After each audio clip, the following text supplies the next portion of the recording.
na čar.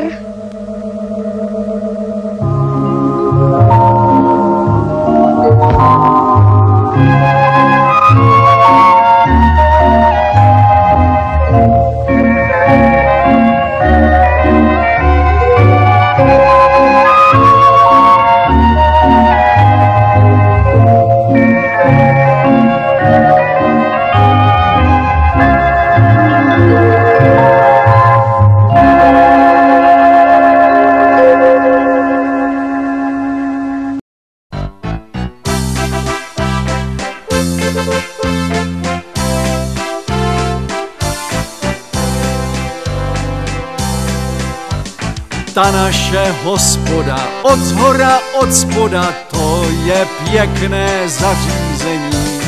Polívka hřeje se, hostinský směje se, že mu pivo dobře pění. Náš táta tu dneska není. To je, pane, překvapení.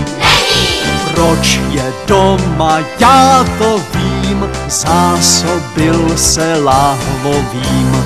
Proč je doma, já to vím, zásobil se láhvovým. V lese tak hlubokém, že by jim prošla snad jen hloubková kontrola ministerstva vnitra, na paloučku tak maličkém, že se ani teenagerům nehodil na pořádání technopárty, žil ve svém skromném domečku Ronísek.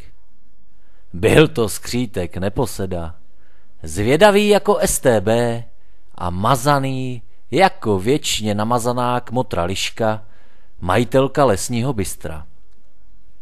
Ne nadarmo se jí říkalo Liška z Bystrouška. Prostě čertovo kvítko. Byl líný až hamba, zlomyslný posměváček a někdy, milé děti, ano, někdy i lhal, jako když Rudé právo tiskne.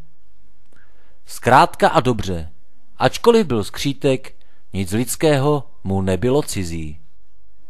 Jednou, když u svého oblíbeného, již 7. drinku z bukvic a žaludů zase trávil svůj běžný večer v zaplivaném bystru a marně přemýšlel, jak si nelegální cestou obstarat peníze na svůj nízký a podlý život, se to stalo.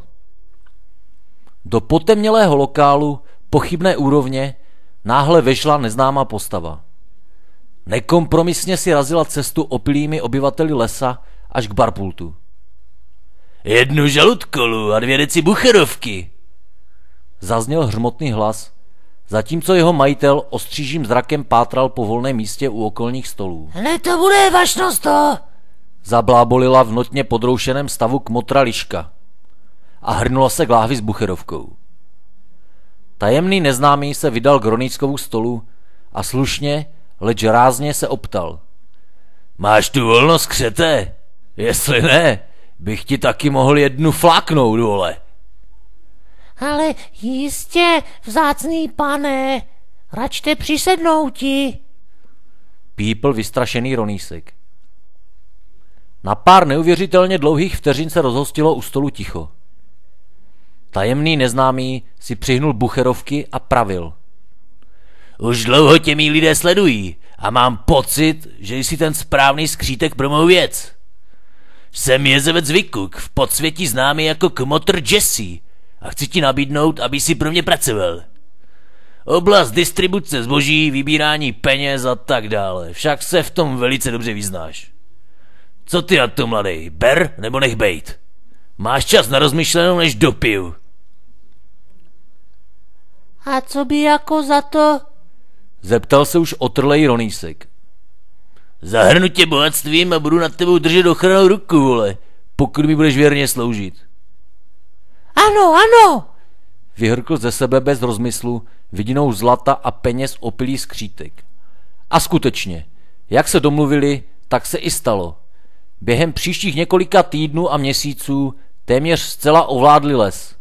Drobné krádeže přerostly v organizovaný zločin, vybírání výpalného, kšefty s pančovaným alkoholem a výroba i distribuce velmi oblíbené drogy Jazzpico je jen skromnou ukázkou jejich nezměrných podnikatelských aktivit. Stali se postrachem boháčů i chudáků v lese žijících a jejich motto bohatým bereme a na chudé sereme se stalo legendou. Brzy si podmanili i okolní lesíky a mítiny. Byl to pro Ronýska nový, krásný svět. Měl vše, po čem jeho srdce prahlo a lačná ústa toužila.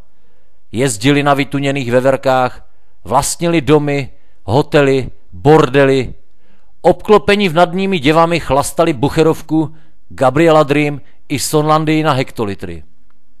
Slastný to život. Ovšem, jak víme všichni z vlastní hořké zkušenosti, nic není na věky. Jak pravil klasik, nic netrvá věčně, ani láska k jedné slečně. A tak jednoho hezkého dne, jak už to bývá, sklapla past. A jindy slepá spravedlnost náhle a nečekaně za notného přispění uvědomělého závistivého občana Medvěda prohlédla. Noční zátah, vedený kapitánem Srncem, velitelem útvaru lesního nasazení, byl rychlý, nekompromisní a úspěšný. V osídlech spravedlnosti uvízlo několik ilegálních přistěhovalců, bílých koní, vlastně jednorušců a dalších poskoků mafie Kostra z Ostra. Nejdůležitějším zářezem na pažbě policie však bylo zadržení samotného kápa gangu Jezevce Vikuka a jeho pravé ruky skřídka Ronýska, řečeného Lesní duch, ve vykřičeném domě u vykotlaného dubu. Nebudu vás nadále napínat, milé děti. Soud byl rychlý, spravedlivý a jak už to v pohádkách bývá, i nestranný.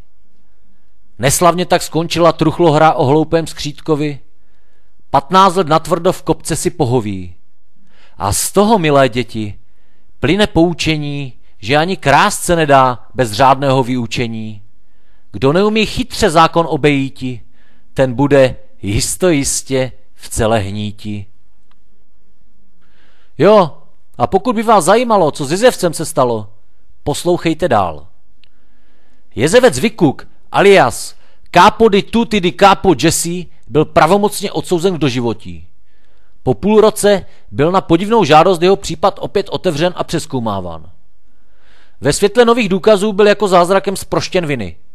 Vysoudil na státu nemalé finanční odškodné, prodal autorská práva na svůj příběh americké společnosti, která natočila film o tragickém omylu lesního soudu. Ten se stal ihned kasovním trhákem, což Jesse mu vyneslo hezkých pár chechtáků navíc. Poté se v klidu odstěhoval do Hollywoodu, kde lesem protřelý světák klofl herečku nevalné úrovně, s níž se později oženil. Z lásky k vlasti si otevřel alkořetězec prodejen Vikuk Drink, ve kterých začal prodávat zaručeně české whisky nápoje Bucherovka, Gabriela Dream a Sonlandia, na které jak jinak čirou náhodou vlastnil originální receptury i ochranné známky. Údajně je zdědil po babičce. A to je konec, milé děti. A teď už dobrou noc. Parchanti!